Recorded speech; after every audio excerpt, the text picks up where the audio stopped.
pleased to be able to report that thanks to the extraordinary work of law enforcement officials from here in the Commonwealth of Pennsylvania, our local leaders here in Chester County, and from our federal partners all across this nation, shortly after 8 a.m., our suspect was captured.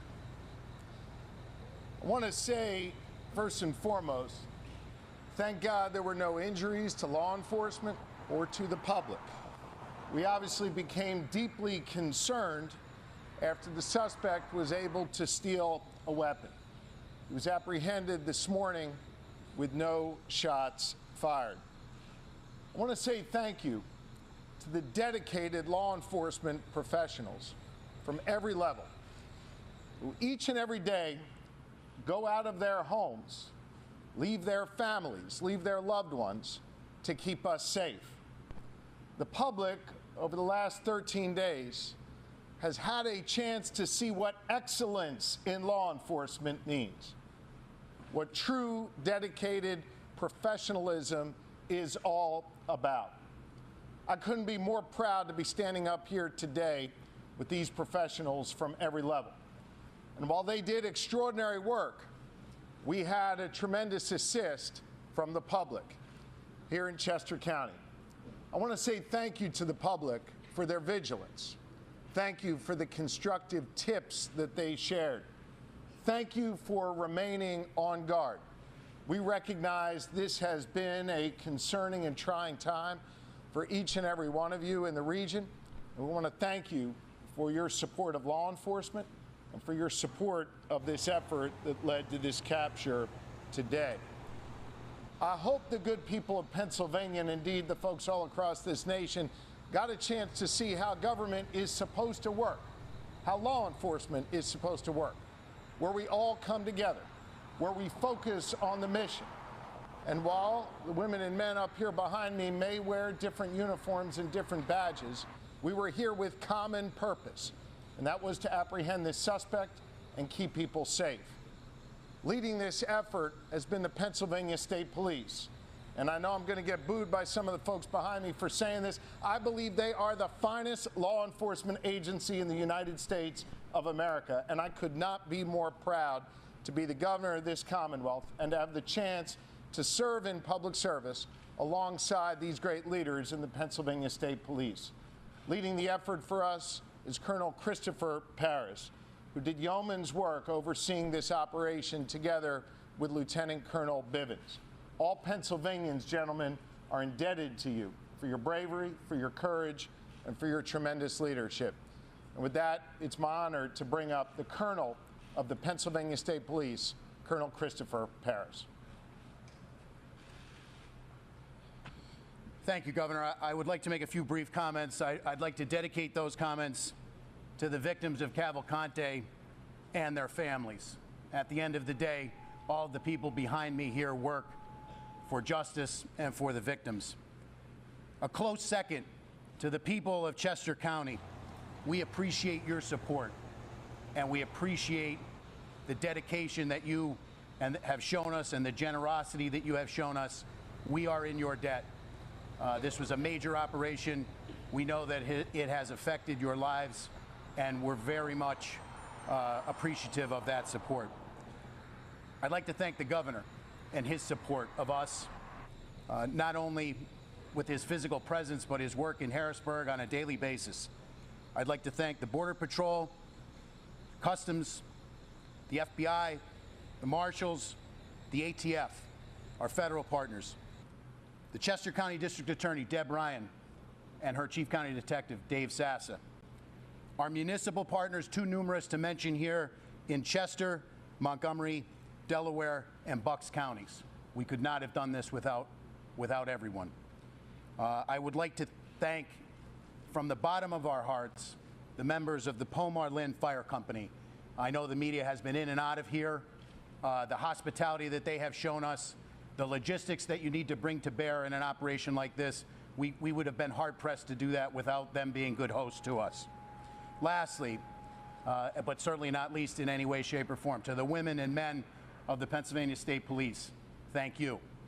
Thank you for your hard work and your diligence. This is my third manhunt with Lieutenant Colonel George Bivens. It's not lost on me that it was 9 years to the day yesterday for the Blooming Grove ambush. And in all of those operational cycles, there is no person who enjoys more of my trust and confidence. He was tasked with standing this operation up. My confidence in him is marrow deep.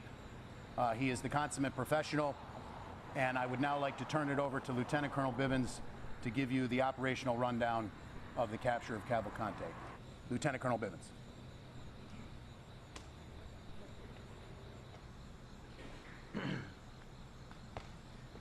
Thank you, Governor. Thank you, Colonel. It is a true pleasure to stand here this morning and talk to all of you about bringing this manhunt to a successful conclusion, and without getting anyone else hurt, most importantly. None of this would be possible without the support of this team, represented by members of various agencies standing with us up here, by others standing throughout this fire hall, and by still more who are out there in the field. So let me give you a few details about how this unfolded. As you know, we have been working most recently in a perimeter established in northern Chester County. Last night, shortly after midnight, a series of events started to unfold. First, we had a burglar alarm at a residence near Prizer Road within the perimeter.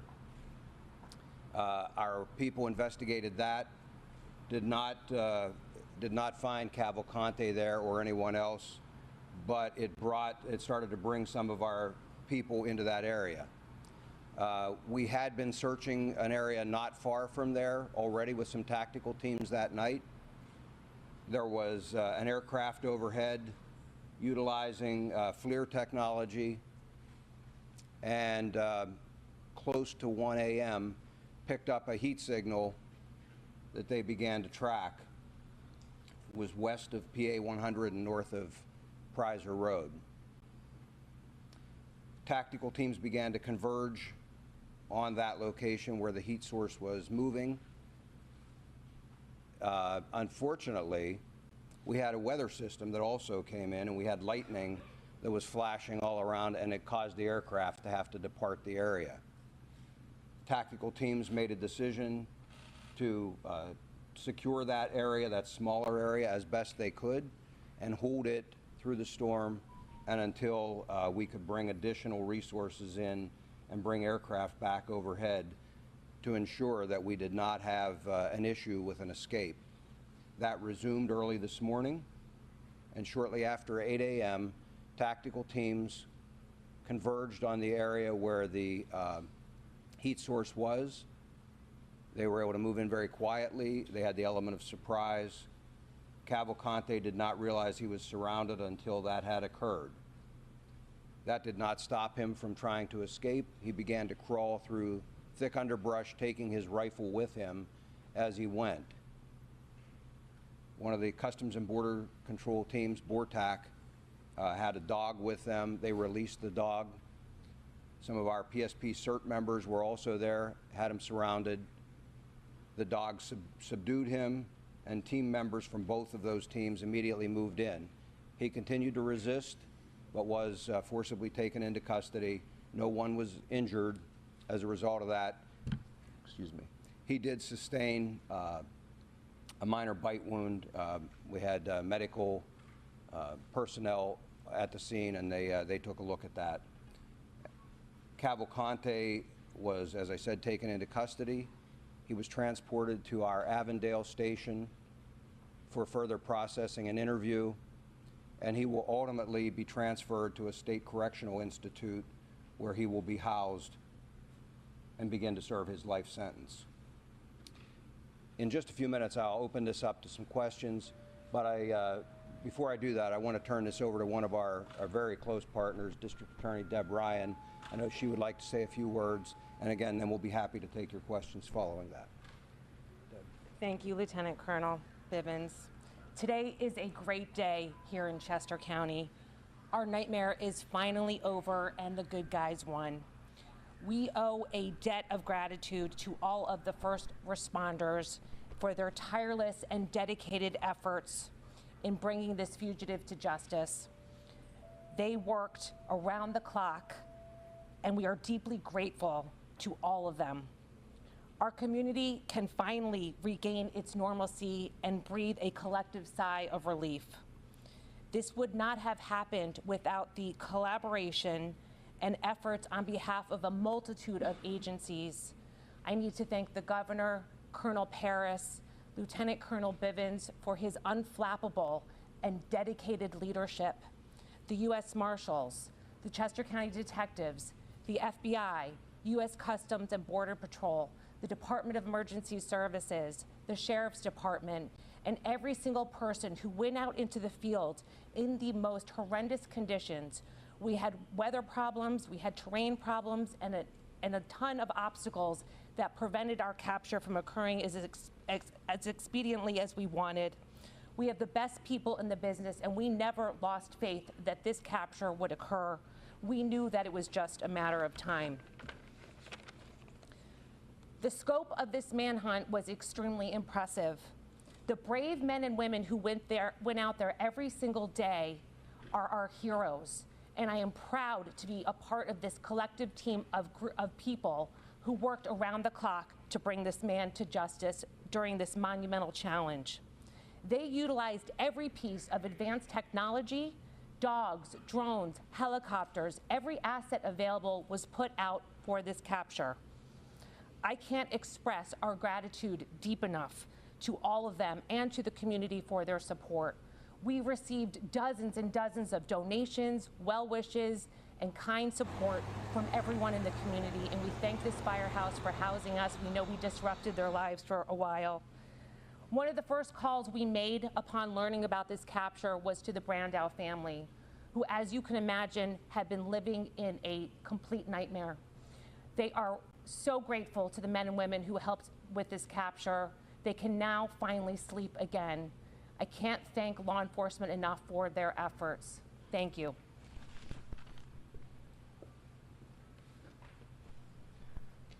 Okay, with that, we will be happy to take your questions. Yes. With the helicopter overboard, we saw the arrest taking place. There was some criticism about the photo op that was taken with the fugitive. Can you explain how that's actually a standard procedure, or what's the reasoning behind the photo op with the fugitive? You know, I'm aware that there was a photo op that was taken out there. Those men and women worked amazingly hard through some very trying circumstances. They're proud of their work. I'm not bothered at all by the fact that they took a photograph with him in custody. Again, they're proud of their work. They kept the community safe. I say thanks to them and good job. Sir, did he say anything in the moment that he was captured, and you released the name of the canine officer who bit him during his capture? We will probably not be releasing the name. And in terms of anything that he said, we need to use an interpreter, and he has been taken back to the station, and at that point, we will attempt to interview him at the Avondale station. Did he say anything upon capture? Anything at all? I'm not aware of it. If he did, I don't have that information. Your officers were authorized to use lethal force if he didn't actively surrender. Was the goal to always take him in alive? That's always our first choice and preference. Again, that option is only to prevent the escape of a very dangerous individual. Had they not been able to contain him, that would have remained an option. Who specifically made the arrest? Which organization? It was a combination. It was a combined group of the Border Patrol and PSP. At 1 o'clock captured. When he went into the van, he was stripped and had his tattoos photographed. Is that normal procedure? Yes. When the thermal imaging happened at 1 o'clock, was he in the same location when you found him? Wait, I'm sorry. You'd ask first, ma'am. Was he asleep when you found him? He was proned out. I've not been told that he was asleep. I'm told that he was proned out trying to hide and then began to crawl away. Was it the same location when you got the thermal imaging at 1 when you found him at 8? It was in that close proximity to that, yes. What was whether anyone was helping him? No one was assisting him at that point. Sir, what was the agency that was flying the helicopter that first spotted the heat? That was the DEA, and that was a fixed-wing aircraft. Were you worried as law enforcement that you had to down the plane and there could be another chance for escape? I mean, that's obviously the plane had to land, but what kind of risk did you have to calculate with that? Well, you know, as I've told you throughout this investigation, there are always things we have to contend with. Everything isn't scripted and doesn't go perfectly. And so it's just another challenge. Worried, I don't think, is the word that I would use. We simply had to adapt. And so we secured that inner perimeter while always keeping our outer perimeter secure, so that if he did manage to get out of that inner, we would box him in yet again. How tough an adversary was he? He led some very high-profile, difficult manhunts. How tough an adversary was he compared to some of the others? You know, I don't know that he was particularly skilled. He was desperate, and I've said that all along. You have an individual whose choice is go back to prison and spend the rest of your life in a place you don't want to be, or continue to try and evade capture. He chose the evade capture. He was in good shape, obviously able to climb, as you saw, to get out of prison. But ultimately, as I said all along, we had an amazing team assembled here, capabilities that are just very formidable. And I was confident all along that he would eventually be captured. And ultimately, this team, and I credit all of them, for bringing together their collective experience, the resources, and being able to apply that and capture him. It's never easy to find someone who doesn't want to be found in a very large area. Sir, previously you said you were reserving comment on if anybody was helping him throughout the search. I know you said no one helped him this morning. Can you say now that he's in custody whether he received help these last 13 days? There were people who were intent and intended to assist him. We had been successful. To the best of my knowledge, we had been successful in preventing that assistance from reaching him. Does that include a sister? Yes. There had been some frustration, some criticism from the public as this was stretching on. Now that it's over, do you consider this anything other than a success? No, it was absolutely a success. And I got to tell you, I think by and large the public stayed amazingly supportive. I had some third grade students stop by yesterday and drop off letters and notes of support for all of these responders. We put them out for them to see at briefing time and things. That's the kind of support we saw from this community. There will always be criticism. There will always be people who think they can do this job better, and they're entitled to that opinion. What I would tell you is, again, I put my faith in this group of experts, this group of seasoned law enforcement professionals, the dedicated men and women, not only of the Pennsylvania State Police, but of all of the other partner agencies who went out there every day. I'll put my money on them any day of the week, and I believe the community supported them and continues to. Will he be charged with escape, and when will those charges be filed? We'll be discussing with the district attorney what, if any, charges will be filed. But for right now, again, there is a commitment, and he is going to begin serving his life sentence at a state correctional institution. When was his sister now? She is in the deportation proceedings. That will proceed as had been initiated. Do you know where Cavalcante got the Eagles? I'm sorry? Do you know where Cavalcante got the Eagles hoodie from? I do not. Other than the rifle, what did he have with him? Did he have anything else? Just the clothing and things that he was wearing. Did he at the attempt time. to shoot? Did he attempt to try to disengage? He did not have an opportunity to, no, sir. Officers were on the ground as converged?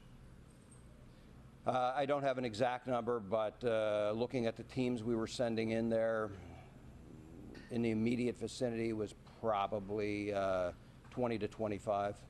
And can you tell us more about what those 20 to 25 look like? Like, did they have specific armor? What Yes, they were tactical. They were a tactical team. You would expect, you know, camouflage, full armor, long rifles, that kind of thing. Which agency?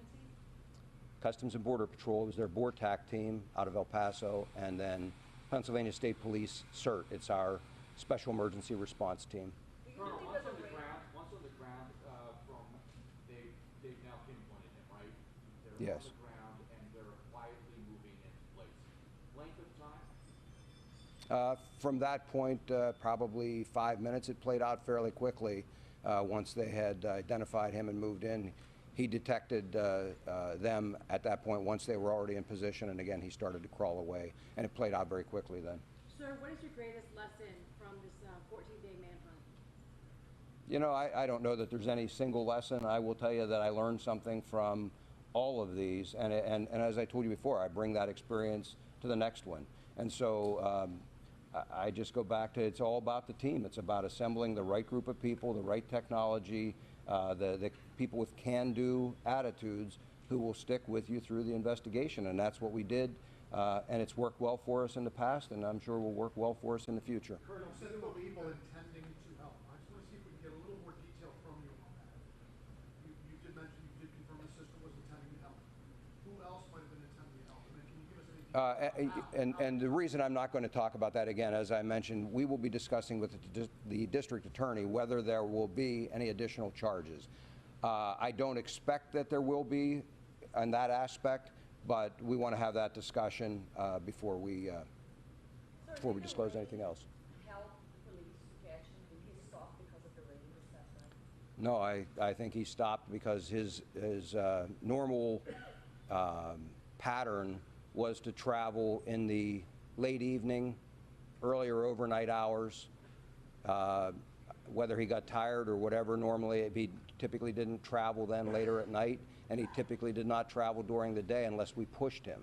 And we did have several instances of that where he was pushed and had to move. But you know, he doesn't have night vision or anything like that, the type of technology that many of our operators had out there. And so traversing rugged terrain is difficult to do. I believe it was just easier for him to do in the late evening hours and late afternoon. I believe that's what caused it. It was a scalp wound, and they bleed pretty significantly. I'm told there was not any significant injury. Did he have a phone? Just one, ma'am. He was able to get a car and a gun, or a vehicle and a gun during this 2-week period. Is that surprising? Are you sort of astonished as some of the public were by that? No, I mean, all along, we asked people to secure as best they could. Unfortunately, he was still able to acquire some of those things. Again, those are just some of the challenges we deal with in an investigation like this. Our people rise to those challenges, and ultimately, again, he was successfully captured. I know that you led the effort also in July earlier this year when that person escaped using bedsheets. It was a chocolate lab that ultimately led to his arrest, and now here we are again. You're talking about a canine moving in and basically disabling Cavalcante. Can you just kind of talk about the having canines and their use and how much of an asset they are when you're trying to navigate tough terrain and track down dangerous people? Sure. I mean, in the case of Tucker, he was kind of a civilian. I would say we deputized, and brought him in. He's now an honorary member of PSP, but lab. But he was not involved in this. That was in Warren that this gentleman was referring to. Just, I believe it's a shepherd or a Belgian Malinois. For those of us who aren't familiar, Just 1 minute, if I can come back to this gentleman, I apologize. In any event, canines play a very important role, not only for tracking, but also for, just like in a circumstance like this, safely capturing someone. Far better that we're able to release a patrol dog like this and have them subdue the individual than have to use lethal force. And so, again, our preference is always to use other means. Canines play a very important role. for those of us who aren't familiar with the area, can you tell us a little bit more about where he was? It appears he was in front of a commercial building. Was he hiding within that building, or he was? He was in the wooded area, again, west of PA 100 there. I'm sorry, west of. PA 100. Okay. Are you aware of how he was getting nourishment and, liquids? No, that'll all be part of the interview we'll attempt to do. Whether he'll talk to us or not, that's obviously entirely up to him. But that will be something that we'll be asking. Sir, at this juncture, can you release where he worked in Chester County prior to his 2021 arrest for homicide? Unfortunately, I don't have that the list of those locations. I know that he did a variety of jobs installing flooring, but I don't have the specific list of work locations. How long will he be at the Avondale Barracks? Long enough for us to process him, and however long an interview lasts with him. I don't expect it to be for a very extended period of time, and again, at that point, he'll be transported to an SCI.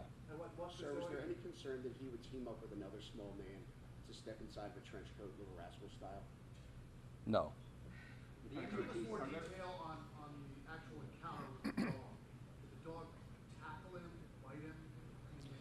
Again, I didn't see this specific capture. What I would tell you is the way those dogs are trained is to simply go to the person.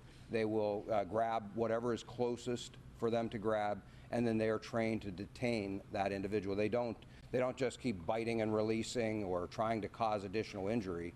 They simply grab onto and try and hold that person in place until officers can get there. So that's why they're never released at some great distance or unsupervised.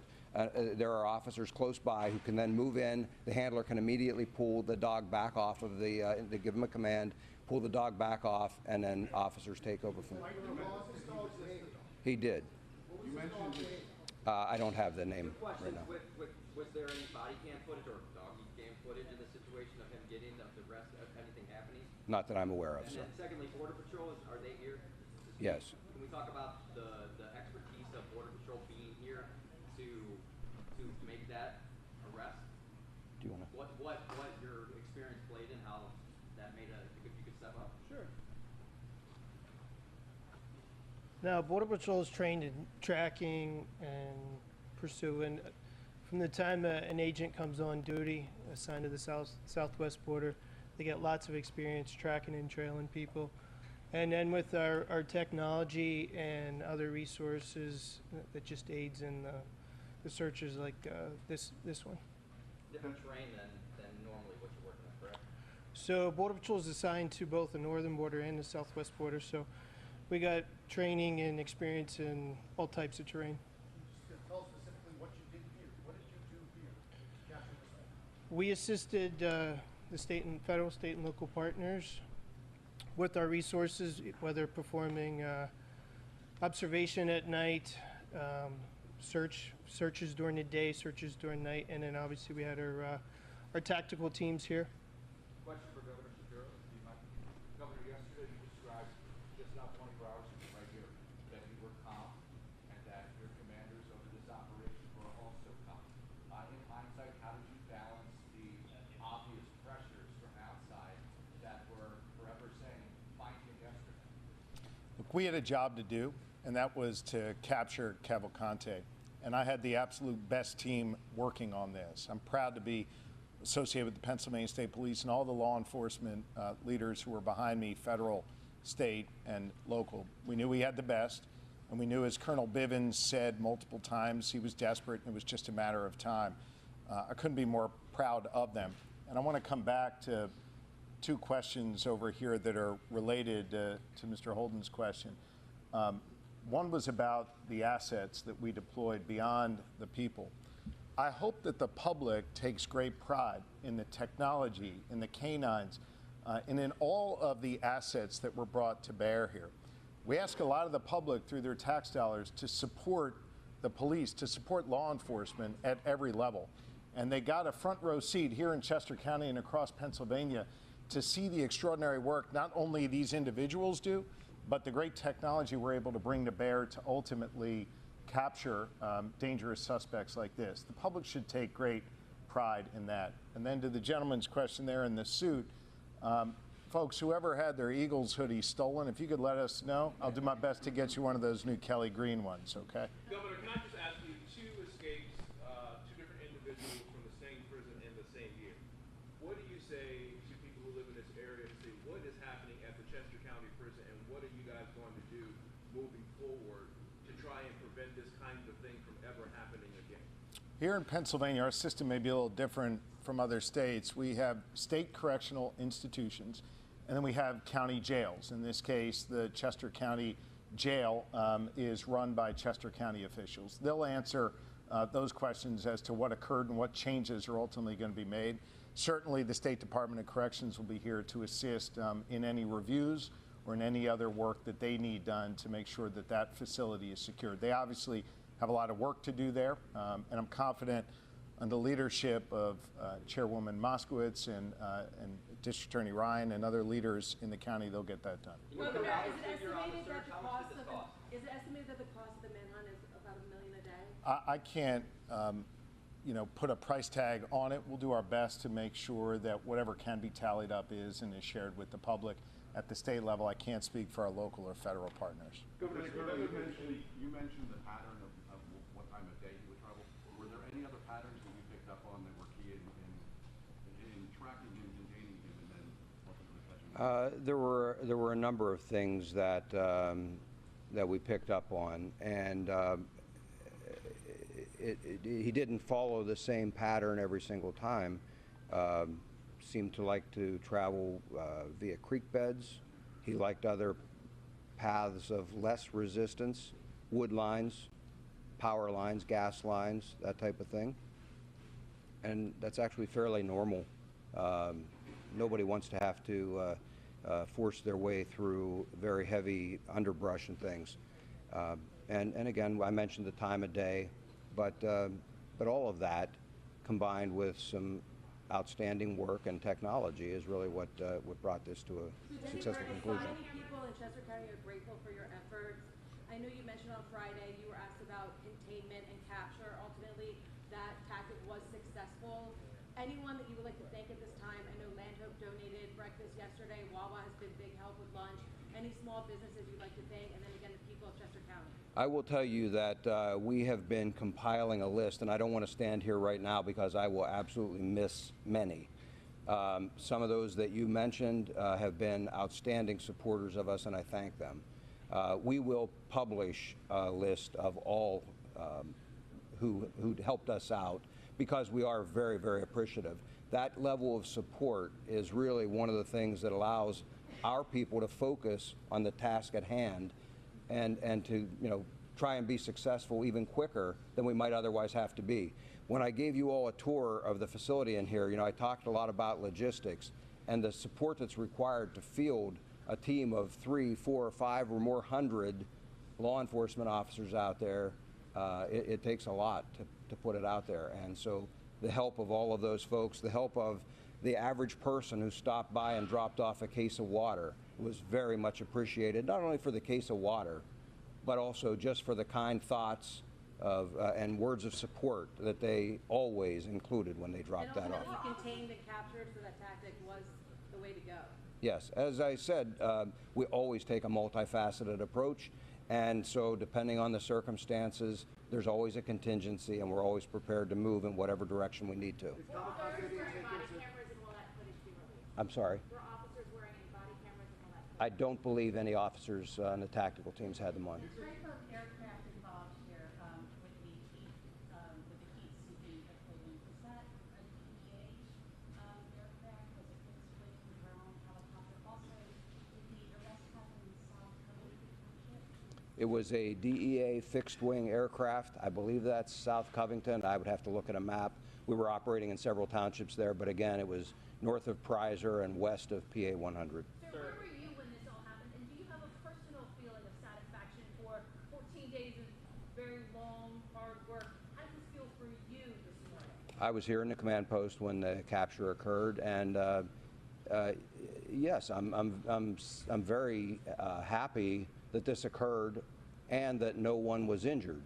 It brought a new level of danger for all of our people out here in the field when we knew that he obtained a firearm. And so for me, the biggest sense of relief is that no one in the community was harmed and no law enforcement officer was harmed either.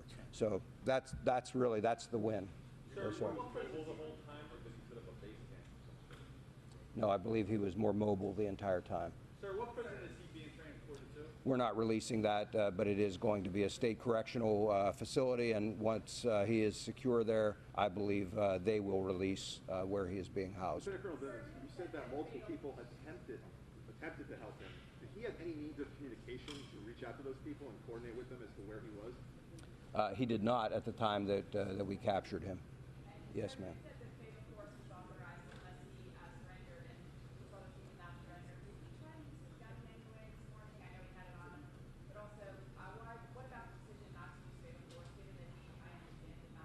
Well, as I addressed a few minutes ago, yes, he had the firearm with him. Yes, he was a threat. He did not have an opportunity. I believe he was taken by surprise, and I believe the canine played a large role in him not being able to utilize that firearm. What I would tell you is, again, that it is our last choice, our last preference, to use lethal force. And so while there were other options, the team did the responsible thing, did what they're trained and what we expect, and they used other options. And again, lethal force is always the last option. He's going in for questioning. What kinds of information are you going to be trying to get from him? Like what kinds of questions will he ask? We have the criminal investigators that have been involved in this, everything from the escape up through the time that he has been on the run. I'm sure all of that will be included in their list of questions. Whether he'll choose to talk, I have no idea, and that will be his choice. Can you assure and guarantee the public that this man will not escape again, because clearly he has the ability to do that? Can you say that now? I can assure you he will not escape while he is in our custody. He will be turned over to a state correctional institution. I have every confidence that they will be able to safely and securely house him as well. Lieutenant Colonel, was he in the perimeter of the perimeter that you had outlined yesterday? Was that? He was. He was. Yes, sir. How close to the edge of the perimeter was he? Where in the perimeter? It was within the perimeter, and he would have been within a few hundred yards of the eastern edge of the perimeter. Colonel, in terms of the public being involved, there was videos surfacing of vigilantes in Chester County trying to get involved in this case. Moving forward, if something like this happens again, what would you tell the public in regards to getting involved? ¿Qué le recomendaría al público si algo así se repite? Lo mismo que dije esta vez, por favor, no traten de involucrarse directamente. Esto desvía recursos que se pueden utilizar en la búsqueda y no queremos que una persona resulte lesionada sin necesidad. Pregunta fuera de micrófono. Él estaba a un cuarto de milla del punto. No fue un robo, se disparó una alarma. Todo depende de si él coopera en la entrevista. Esto puede tomar de minutos a horas. No tengo una respuesta que darle en este momento.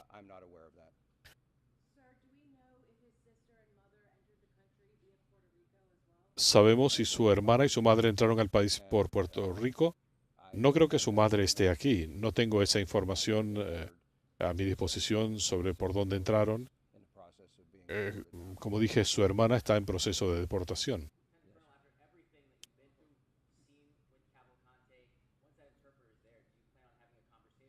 Después de todo lo que ha sucedido, ¿tiene usted planes de conversar con Cavalcante? No, los investigadores son muy competentes, ellos van a recabar la información pertinente y tengo confianza en que todo lo necesario se va a obtener. No hay razón para que yo hable con él personalmente. Creo que sería mala idea. Si algo como esto volviera a ocurrir, reensamblaríamos el equipo e entraríamos en acción. Gracias.